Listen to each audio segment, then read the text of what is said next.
आपको नजरअंदाज करता है, उससे कैसे डील करें? यह प्रश्न भावनात्मक मनोविज्ञान, आत्मसम्मान और अंतर्व्यक्तिगत गतिशीलता से गहराई से जुड़ा है, क्योंकि नजरअंदाज किया जाना केवल व्यवहार नहीं बल्कि अनुभव है, और इस अनुभव की जड़ हमारे भीतर की उस मान्यता में होती है कि हमें देखा, सुना और स्वीकार किया जाना चाहिए।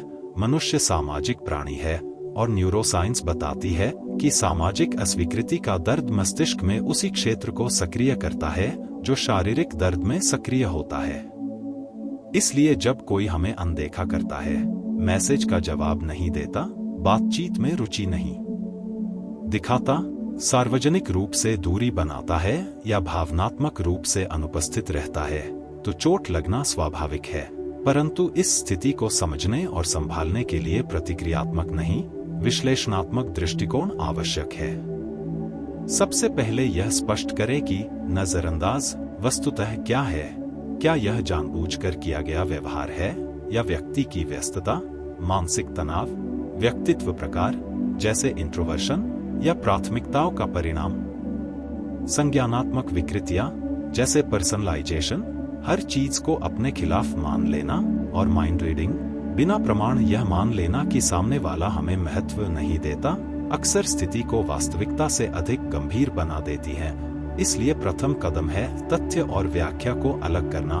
तथ्य है कि उसने कॉल नहीं उठाया, व्याख्या है कि वह मुझे महत्व नहीं देता। जब आप इन दोनों को अलग कर लेते हैं तो भावनात्मक तीव्रता कम होने लगती है। दूसरा आयाम है आत्मसम्मान।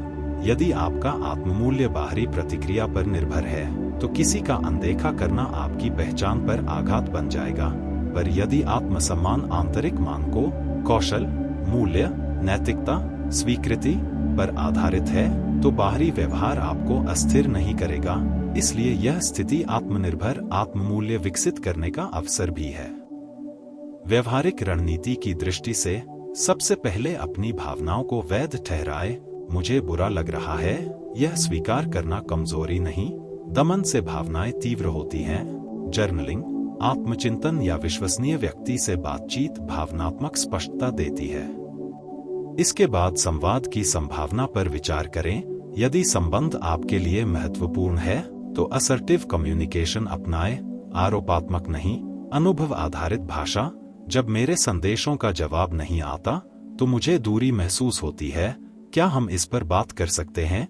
इस प्रकार की भाषा रक्षात्मकता कम करती है और समस्या समाधान को बढ़ावा देती है। यदि सामने वाला स्पष्ट रूप से बताता है कि वह व्यस्त था या उसकी संचार शैली अलग है, तो अपेक्षाओं का पुनर्समायोजन करें। यदि वह उदासीनता दिखाता है या आपके अनुभव को अमान्य करता है, तो यह डेटा है, यह संबंध की गुणवत्ता का संकेत है। यहाँ तीसरा आयाम आता है सीमाएं, बाउंड्रीज। निरंतर अनदेखा किया जाना भावनात्मक असंतुलन पैदा करता है। इसलिए यह तय करना आवश्यक है कि आप किस स्तर तक निवेश करेंगे। यदि प्रयास एक तरफा है तो ऊर्जा पुनर्निर्देशित करना स्वस्थ विकल्प है। संबंध पारस्परिकता पर टिके होते हैं। यदि वह अनुपस्थित है तो आत्मसुरक्षा प्राथमिकता होनी चाहिए। चौथा आयाम है शक्ति गतिशीलता, पावर डायनामिक्स। कुछ लोग जानबूझकर अनदेखा करने की रणनीति अपनाते हैं। इसे साइलेंट ट्रीटमेंट या इमोशनल विथड्रॉल कहा जाता है, जो नियंत्रण या दंड का साधन हो सकता है। यदि यह पैटर्न दोहरावपूर्ण है तो यह भावनात्मक हेरफेर का संकेत हो सकता है। ऐसे में स्पष्ट सीमा निर्धारण और आवश्यकता पड़ने पर दूरी बनाना आवश्यक है, क्योंकि दीर्घकालिक अनदेखी आत्मसम्मान को क्षीण करती है। पांचवा आयाम है परिप्रेक्ष्य परिवर्तन। कभी कभी जिस व्यक्ति से हम मान्यता चाहते हैं वह स्वयं भावनात्मक रूप से अनुपलब्ध होता है। उसका अनदेखा करना हमारी योग्यता का नहीं, उसकी क्षमता का प्रतिबिंब हो सकता है। यह समझ आंतरिक स्थिरता देती है। छठा आयाम है आत्मविकास। यदि किसी के अनदेखा करने से आप अत्यधिक विचलित होते हैं तो यह संकेत है कि भावनात्मक निर्भरता अधिक है। इसे कम करने के लिए जीवन के अन्य क्षेत्रों, कौशल, स्वास्थ्य, सामाजिक नेटवर्क, उद्देश्य में निवेश बढ़ाए।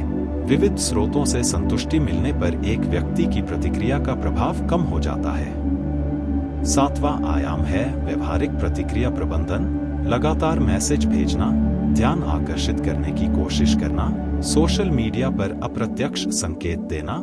ये प्रतिक्रियाएं अल्पकालिक राहत दे सकती हैं, पर दीर्घकालिक सम्मान कम करती हैं। उच्च मूल्य व्यवहार है संयम, स्पष्टता और आत्मसम्मान। यदि कोई जवाब नहीं देता तो दोहरावपूर्ण पीछा करने की बजाय समय दें। यदि पैटर्न स्पष्ट हो जाए तो निष्कर्ष निकालें। आठवां आयाम है भावनात्मक परिपक्वता। हर संबंध स्थायी नहीं होता। कुछ लोग हमारे जीवन में अस्थायी अध्याय होते हैं। अनदेखा किया जाना कभी कभी यह संकेत भी हो सकता है कि निवेश असंतुलित है या दिशा अलग हो चुकी है। इसे व्यक्तिगत असफलता की बजाय जीवन फिल्टर की तरह देखें। जो लोग वास्तव में मूल्य देते हैं वे निरंतरता दिखाते हैं। नौवां आयाम है आत्म प्रतिबिंब। क्या आपने भी कभी अनजाने में किसी को अनदेखा किया है? क्या आपके अपने संचार पैटर्न में सुधार की गुंजाइश है? ईमानदार आत्मविश्लेषण विकास को प्रामाणिक बनाता है। 10वां आयाम है निर्णय। यदि संवाद, सीमा और आत्मकार्य के बाद भी स्थिति अपरिवर्तित है तो आपको तय करना होगा क्या यह संबंध आपके मानकों के अनुरूप है। उच्च मानक रखने का अर्थ कठोर होना नहीं बल्कि स्पष्ट होना है। आप सम्मान, स्पष्टता और पारस्परिकता के पात्र हैं। व्यावहारिक ढांचा इस प्रकार हो सकता है। 1. भावनात्मक जागरूकता, मैं क्या महसूस कर रहा हूं। 2. तथ्य संग्रह, वास्तव में क्या हुआ। 3. संज्ञानात्मक जांच, क्या मैं अनुमान लगा रहा हूं। 4. संवाद, असर्टिव तरीके से स्पष्टता मांगना। 5. सीमा, ऊर्जा निवेश का पुनर्मूल्यांकन। 6. पुनर्निर्देशन, ध्यान स्वयं और अन्य स्वस्थ संबंधों की ओर।